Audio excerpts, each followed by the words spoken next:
আজ ছিল হচ্ছে আমার এক মামার মেয়ের জন্মদিন। 5 বছরের জন্মদিন ছিল ওর। তো আমরা বিকেল বিকেল মামা বাড়িতে গেছিলাম। আমার বিকেল থেকে অনেকগুলো টিউশন পড়ানো ছিল। তো যেতে যদিও একটু দেরি হয়ে গেছিল, একটা মিনিমাল মেকআপ করে নিয়েছিলাম আমি। আর এখানে মা দেখাচ্ছে হচ্ছে একটা টাপারওয়্যারের টিফিন বক্স আর একটা ওয়াটার বটল, যেটা ওকে গিফট করা হয়েছিল। আর এইটা হচ্ছে আমাদের বার্থডে কাল। কি সুন্দর একটা জামা পরেছে দেখো। আমি ওকে বলছিলাম যে একটু ঘুরে ঘুরে দেখা তো দেখি কিরকম ঘোরে। আর এখানে হচ্ছে সব মামা বাড়ির লোকেরা, যদিও এটা 10%, ঠিক আছে, এর থেকে আরো অনেক প্রচুর লোক রয়েছে আমাদের মামাবাড়িতে, যাদের সবাইকে ভাইফোঁটাতে দেখা যায়। তো তারপরেও কেকটা কাট করে নিচ্ছিল, আর কেকটাও খুব সুন্দর ছিল। আর এগুলো তো ম্যান্ডেটরি, এগুলো মানে আমরা অনেকগুলো ভাই বোন, তো এইসব খুনসুটি চলতেই থাকে সবার মধ্যে।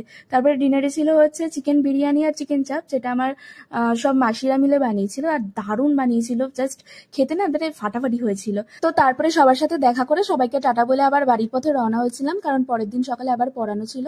তো ব্লগটা ভালো লাগলে একটা লাইক করে দিও, চ্যানেলটা সাবস্ক্রাইব করে দিও। টাটা।